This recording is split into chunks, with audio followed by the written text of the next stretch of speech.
You hatch from an egg somewhere in West Africa. Your body breaks free from the jelly-like coating, and you drop into shallow water at the bottom of a murky pool. One other hatchling wriggles out beside you, and for a moment, you both stay close to the remnants of the eggs. Then the current shifts slightly and pushes you apart, so you drift in opposite directions without looking back. External gills hang from the sides of your head, pulling oxygen from the water as you move along the muddy bottom. You're hungry, so you begin searching through the silt for anything small enough to eat. Your mouth finds a tiny worm half buried in the sediment, and you swallow it whole. That's your first meal. Days pass, and the water around you begins to drop.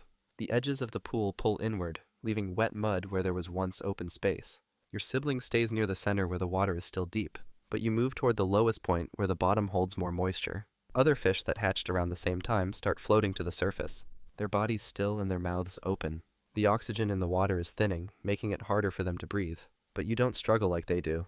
You swim upward and push your mouth above the surface, gulping air directly into a chamber inside your body that the others don't have. Then you drop back down and continue feeding. The pool shrinks further over the next week. Your sibling is trapped in a shallow pocket that dries out completely, and within hours, the body is pressed into cracked mud under the sun. You watch it from a distance, then turn back toward the deepest part of the remaining water. Eventually, the wetness disappears entirely. The mud hardens around you, sealing you in place. But your body doesn't panic. It knows what to do next. You're a few months old now, and the mud around you has turned solid. You've been sealed inside a cocoon made from mucus that your body produced before the ground hardened completely. Your gills have stopped working because there's no water left to pull oxygen from. So your lung takes over and keeps you alive with the small amount of air trapped in the chamber around you. Your heartbeat slows down to almost nothing, and your body uses barely any energy while you wait. Weeks pass in complete stillness. Then one day, vibrations move through the soil above you, heavy and rhythmic like drumming. Water begins dripping down through cracks in the hardened clay, and the moisture reaches your cocoon.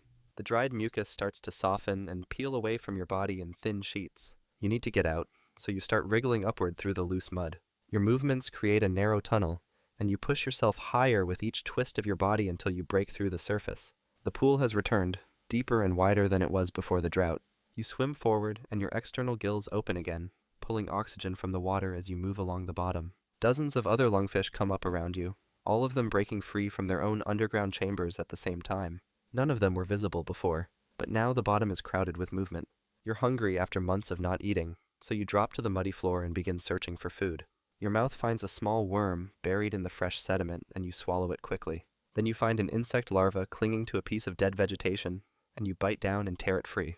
You keep feeding for hours, moving slowly across the bottom and eating everything small enough to fit in your mouth. The rains have brought the water back, but they won't last forever. Skip forward a bit, and you're a year old now. Your body has grown longer and thicker, making you heavier as you move along the bottom of the pool. You're hunting in an area where thick vegetation grows up from the mud, so you swim slowly between the plants with your barbells dragging across the sediment to find anything buried there. Then you pick up movement just ahead, and you lunge forward with your mouth opening wide. Your jaws close around a small frog that was sitting half buried in the silt, and you start swallowing it whole. But before you finish, another lungfish swims directly toward you. This one is bigger than you, with a body nearly twice your width. It doesn't slow down or change direction, so it rams straight into your side and pushes you away from the spot where you caught the frog. You try to move back, but the larger fish opens its mouth and shows the flat tooth plates inside that are built for crushing shells and bones. You don't want to fight something that size, so you turn and swim toward a different part of the pool where fewer fish are feeding. You need to find food quickly because your stomach is still empty, so you start searching through the mud again. Your barbells brush against something hard, and you dig into the sediment until you uncover a crayfish trying to hide. You bite down on its body, and your tooth plates crack through the shell with enough force to split it open. That's when you learn how strong your jaws actually are. A small catfish appears beside you and darts in to steal the broken pieces, but you snap at it and miss. The catfish is faster than you in open water, so you can't catch it. Instead, you drop your body over what's left of the crayfish and pin it against the bottom with your weight. Then you finish eating before anything else can take it. You've learned that size matters here, and you're not the biggest yet. You're 2 years old now, and the dry season has come again. The pool is shrinking, with the edges pulling back to show dried mud where there was water just weeks ago. You're feeding near the bank when something large drops into the water from an overhanging branch. It's a water monitor lizard, and it enters with barely a splash before its body starts moving along the bottom. The lizard is hunting, so its head swivels from side to side as it scans the muddy floor. You stop moving completely, letting your body sink into the sediment where your scales blend with the mud. But the monitor keeps swimming closer, using its clawed feet to pull itself forward while stirring up clouds of silt with each step. You need to hide, so you start backing away slowly toward a tangle of roots that hang down from the bank into the water. The monitor's head snaps in your direction because it saw the movement, and then it lunges forward with its jaws opening wide. You twist your body sideways and push deeper into the root mass, and the lizard's teeth scrape along your side but don't break through. Your thick, overlapping scales stop the bite from doing any real damage. The monitor tries to reach you by clawing at the roots and pushing its head between the gaps, but your body is wedged too far inside for it to follow. After a few more attempts, it gives up and swims away toward the shallower parts of the pool where smaller fish are trapped in shrinking puddles. You stay inside the roots without moving, watching the lizard's body cut through the water until it's far enough away that the vibrations fade completely. Then you come out slowly and drop back to the bottom, staying close to the vegetation in case something else appears. The roots saved you this time, but the water is getting shallower with every day that passes. You're 3 years old now, and once again the water has disappeared. You've dug yourself deeper into the mud this time, and your body has produced another cocoon that seals you inside a chamber where you can breathe just enough air to stay alive. Your heartbeat slows down to almost nothing, and weeks pass without any movement. Then the ground shakes. It's not the gentle drumming of rain hitting the surface, but a violent rumbling that moves through the soil and rattles the walls of your chamber. The shaking lasts for several seconds, and when it stops, a crack opens in your cocoon. You can't move to fix it because your body is too deep in its resting state, so air starts leaking in through the gap. That's dangerous because the cocoon is supposed to stay sealed to keep moisture trapped inside. You force your body to produce more mucus, which is hard to do when you're this far into the dormant state. The thick fluid oozes out slowly and fills the crack, sealing it again before too much moisture escapes. Then you go still and wait. Days later, the vibrations return, but this time water comes with them. A small amount seeps down through the dried mud and reaches your chamber, but it's not enough to fill the burrow. You stay sealed inside and keep waiting because coming out now would be a mistake. Your body needs more water than this to survive on the surface. More time passes, and eventually heavier rains arrive. Water floods down through the soil and dissolves the cocoon around you, so you start wriggling upward through the softened mud. You break through the surface and swim forward into a pool that's smaller than it was the previous year, but deep enough to support you. You drop to the bottom and begin feeding immediately, pulling worms and insect larvae from the fresh sediment. You've survived another drought, but each one takes more from you than the last. Skip forward and you're 5 years old now. Your body has reached full size, making you one of the larger lungfish in the pool. Something inside you has changed, triggering a need to find a place where you can reproduce. So you start swimming along the bottom, searching for a spot that's protected and has enough vegetation nearby to provide cover. You find a shallow depression in the mud near some submerged plants, and you begin clearing it by pushing your body against the sediment to smooth out the edges. After working on it for several minutes, you move away briefly to rest. But when you return, another male lungfish is already inside your cleared space. He's slightly bigger than you, with a thicker body, and he's settled into the depression like it belongs to him. You need this spot because you've already spent energy preparing it, so you swim forward and ram your body into his side to push him out.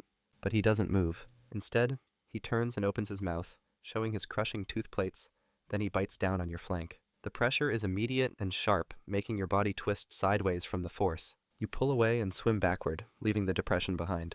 You need to find another location quickly, so you search the bottom until you discover a different spot further from the center of the pool. You start clearing this one the same way, pushing mud aside and smoothing the floor with your body. Then you release chemicals into the water that spread outward through the current. These signals carry information that tells other lungfish you're ready to mate.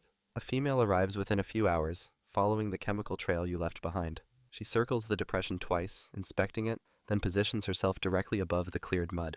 She releases eggs while you release milt, and the water clouds briefly as they mix together. Then she turns and swims away immediately, heading back toward the deeper water without looking back. You stay near the nest for a short time, then leave as well. The eggs will survive on their own, or they won't. You're 7 years old now, and the pool has become crowded with other lungfish competing for the same feeding areas. You're moving along the bottom when you pick up a strong trail in the water, so you follow it until you find a dead tilapia sinking slowly through the current. The body is fresh, making it a valuable meal that won't last long with this many fish around. You swim forward and open your mouth to bite into the soft flesh, but another lungfish reaches it at almost the same moment. This one is roughly your size, so neither of you backs away. You both clamp your jaws onto opposite ends of the carcass, and then you start pulling in different directions to see who can tear off the larger piece. The other fish thrashes violently from side to side, trying to rip the body apart while you pull the opposite way. Your tooth plates stay locked onto the meat, refusing to let go. During the struggle, your body swings sideways and slams against something sharp hidden in the mud. A broken branch pierces through your side, and you can see blood leaking out into the water immediately. But you don't release the fish because losing this meal would mean the injury was for nothing. Then the other lungfish suddenly lets go and swims away, maybe because it noticed the blood spreading through the current. You drag what's left of the tilapia down to the bottom and start eating quickly before anything else can take it. Small scavengers begin appearing around you, drawn by the blood and the smell of torn flesh, but you finish the meal before they can steal much. You need to rest, so you move toward a quiet area near the bank and push yourself into the soft silt where nothing can attack you from behind. Days pass while the wound slowly closes, leaving a rough scar along your side that will stay there permanently.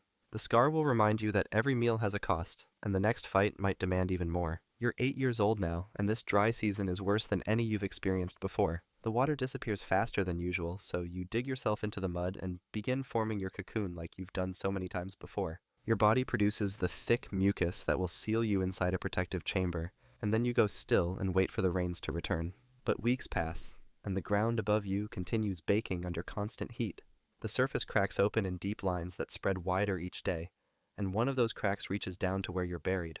The temperature inside your burrow starts rising, making the air around you hotter than your body can handle. Your cocoon begins drying out from the inside despite your attempts to keep it moist, and the mucus turns brittle instead of staying flexible like it's supposed to. You try to produce more fluid to repair the damage, but your body has already used up most of its reserves. The cocoon hardens into a shell that can't protect you anymore, and the heat continues pushing through the gaps. Your breathing slows down even further, becoming irregular and shallow. Then your body finally stops responding completely. Months pass without a single storm. Then one day, the rains finally arrive and water begins seeping down through the dried clay. It reaches your burrow and dissolves what's left of the cocoon around you, turning the hardened mud back into soft sediment. But you don't move. Your body stays still, while the water rises and fills the chamber completely. And eventually, the current pushes loose soil over you until you're buried deeper than before. Other lungfish come up from their burrows around the pool, breaking free and swimming toward the surface to breathe. But you remain where the drought left you, sealed under layers of mud that will never wash away.